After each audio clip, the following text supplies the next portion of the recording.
Joining us now on the line is a congressman from Michigan. He was stopped in the studio when he was in Boston a few months back. Thaddeus McCotter, and he's part of the Republican leadership, and he's gonna, if you got any questions about what's going on in Congress, he's a good guy to talk to.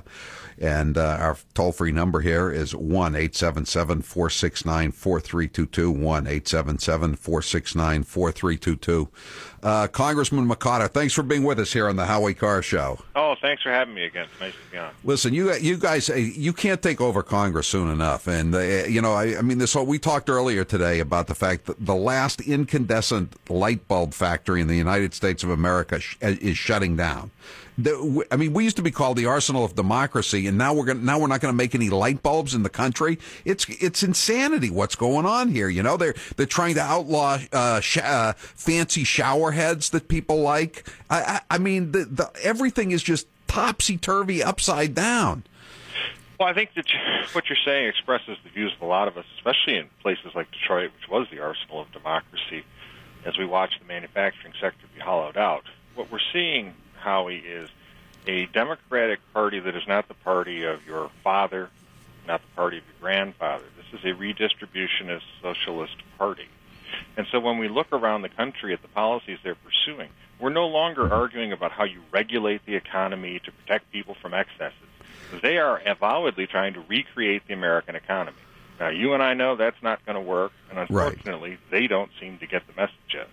I would think, I thought, when I came out of college, I thought, oh, gee, it'd be nice if everybody could have a nice living wage and all this. And then I went into work in the private sector, and as a reporter, I covered people in the public sector, and I became a conservative. And, Winston Churchill or whoever said it was right. If you're not a liberal when you're 20, you don't have a heart. And if you're not a conservative when you're 50, you don't have a head or a brain, and these people don't seem to have any brains. Well, I think that your experience is very similar to mine. When you see the end goal that you want, it's important that the means be the proper ones. Yeah. What you don't want is a large government that makes it difficult for anybody to get ahead, and actually, in some cases, traps the dispossessed within a soul-crushing cycle of dependence upon government largesse. It's the means that affect the goal. And so when you're young, you still want the same things you want now, Howie. It's just you understand that there are certain ways that you can do it, and there are certain ways that, however well-intentioned, will actually be injurious to the very individuals you're trying to help. Right. And I would also see that the people that I covered would be making 2 or 3 times what I was making, and they weren't working as hard as me, Thaddeus. And, that kind of bugged me after a while. Not very long. Listen, what's going in Michigan? I know you guys are going to elect a Republican governor, apparently. Well, my views on that are the same as they are on what you opened the show with. I don't want to rub salt in the New England Patriots' wounds, but you got to play the game. So you don't walk in at halftime or third quarter thinking you've won anything. The Republicans know we have to continue every day at the state levels, at the local levels, at the federal level to earn back the American people's trust, so they give us a majority again. Right now, that has not happened. Yeah, you saw the Rasmussen poll today. Again, a new. It happens all the time. It's hardly worth mentioning, I suppose, if we didn't have a congressman on. But he reached another new all-time low in the poll. He's minus 24 points. The president of the United States. People. 24% more of the country has a very unfavorable opinion of him than has a favorable opinion. These are unprecedented numbers. They're unprecedented numbers, and it's not. And I caution a lot of people, it's not simply the president, it's really the policies that the Speaker Pelosi and the Democrats in the House are pursuing. It's the agenda that Senator Reid and the Democrats in the Senate are pursuing as well. It's a fundamental shift in how that party and how they would like Americans to view the economic growth in the United States. And so when you start to see the frustration level of the president, which he brought up when he said people were talking about him like a dog, right. You and me probably thought of the Hendrix tune "Stone Free." We have. But when he does, we have it ready. Hold on. We got the cut. Oh, it'll just take a second to come up. How many talk shows have the cut ready to go, or almost ready to go? The Howie Carr Show. Yes, that's right. We have a. This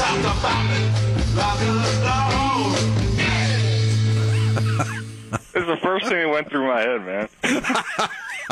Wow. He's pinching Hendrix.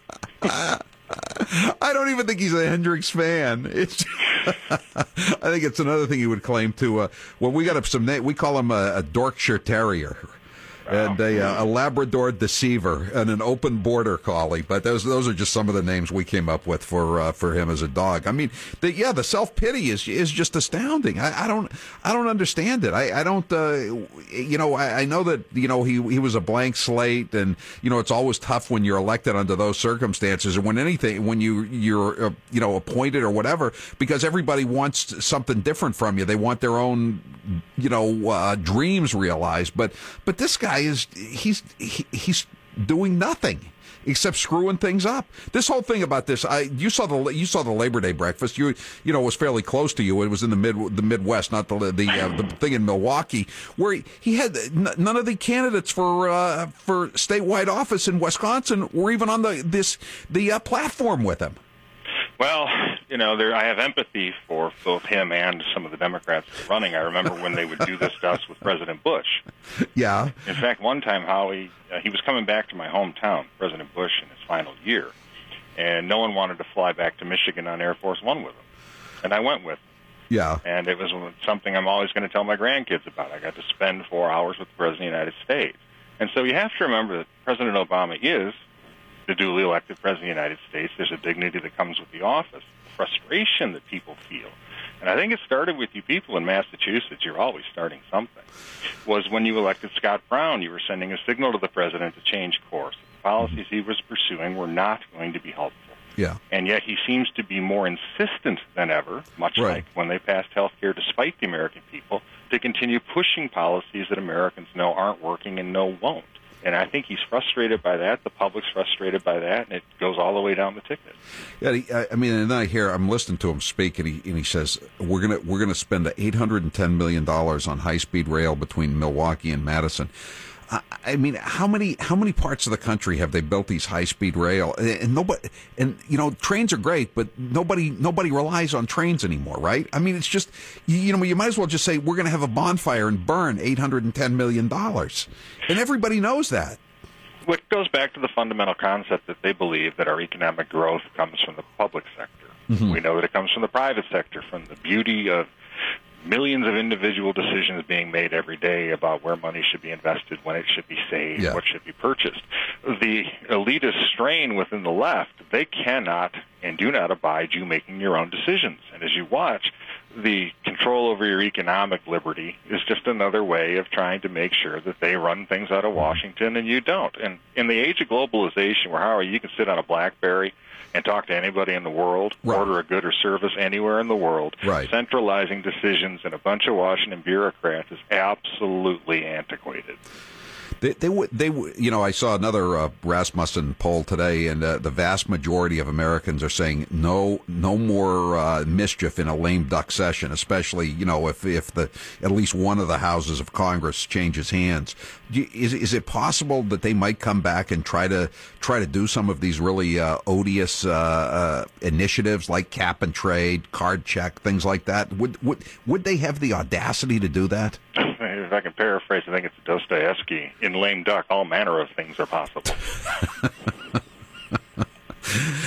So, in other words, then it's not a big night for celebration. You just got to November 3rd. You just got to get back to work and just try to stop them from screwing things up even more before they leave town. Well, I think the Republicans also have to learn two lessons. One is the obvious one, that we had problems when we were in the majority with spending too much. The second lesson is not to believe that one victory makes a realignment. Yes. I think that much of the frustration, again, for the Democrats was they thought that the country had fundamentally moved left when they were instead asking for more centrist, center-right, common-sense governance, and President Obama campaigned in the general election, and very much in accord with that sentiment. And so when they got in, they thought they had a carte blanche to take the country left, and the country said no. If Republicans come in and think we have a carte blanche to start doing extremely interesting things, we'll find ourselves in the same position as the Democrats. I think I think you're right. I think most people, I know myself, gridlock is really underrated in my opinion, I mean, if nothing's getting done, that's a lot better than what's been going on for the last 2 years. Well, I think it's not so much what you're really hitting on is not the gridlock. It's that if you have one party you can't stand running everything, send the other party you can't stand to slow it down and try to find areas to compromise. The public is really calling out for people to be sane in a very difficult period of time. They're tired of insanity, which they're seeing foisted with these every time $1 billion is sent somewhere to try to do something from the government's purses in Washington. They're just tired of it. Fundamentally, the great strength of America, as most Americans agree, is not its government, it's its citizens. And if you allow her citizens to do what they do best, which is improvise, adapt, overcome, and keep us a special nation, they will. We're speaking to Thaddeus McCotter. He's a Republican congressman from Michigan. You want to take some calls here? Sure. Bill, you're next with Howie Carr and Congressman Thaddeus McCotter from Michigan. Go ahead, Bill. Hello, Howie. By the way, congratulations on the Cadillac. You do deserve it. Thank you.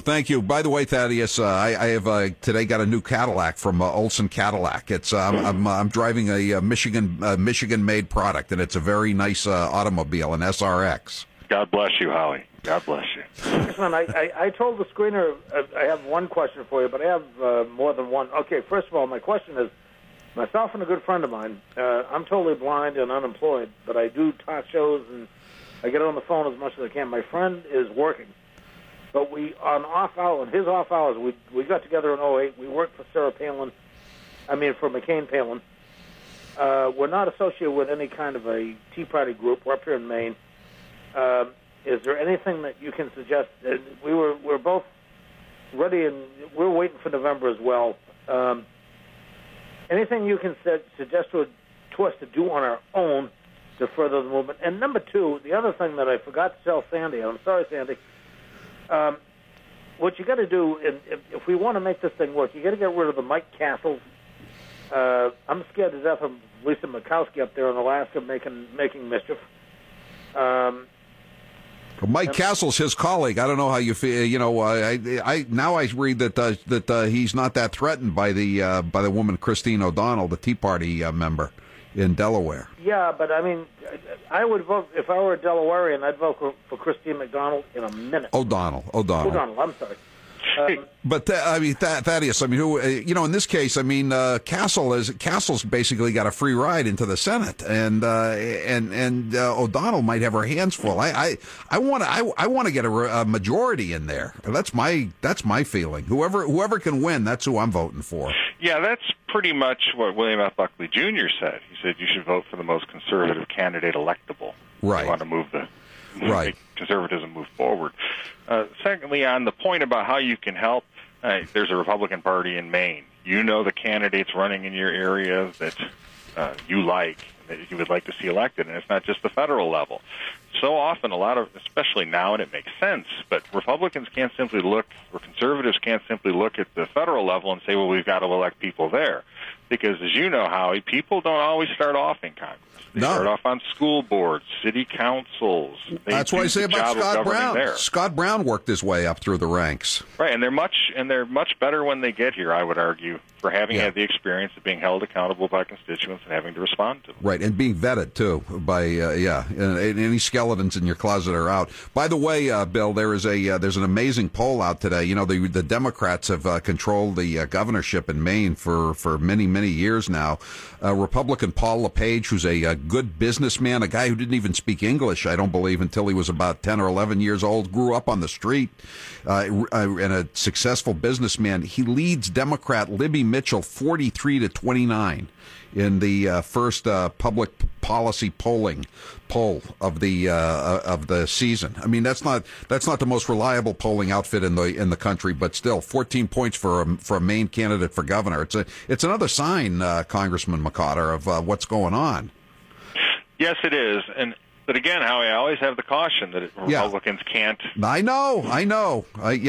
Assume anything, because you know what happens when you assume. Yeah, yep. There's a Super Bowl trophy that's not in Foxborough that.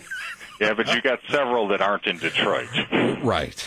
That's true. Yes. How are the Lions? What's the over/under on the Lions' victories this year, Congressman? The pundits are saying 4-6, but look, we view this as they're on the right track. They're a team on the rise, and we think we're going to get where we need to go. We're just not. Like I'm talking about Republicans. You're going to get where you need to go, but don't assume it will happen anytime soon or will happen on its own. So I guess the over-under is 5.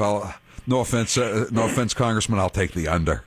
I know. I'm just betting on the former record. But anyway, we're out of time. We're out of time here, Congressman. Anytime you want to come on, you're welcome to come on. I hope you stop by the next time you're in Boston, and we always appreciate talking to you. Maybe I'll talk to you after the Thanksgiving Day game. Yeah, that's so popular among NFL fans, as you know. The Patriots are playing Thanksgiving Day this year. I know.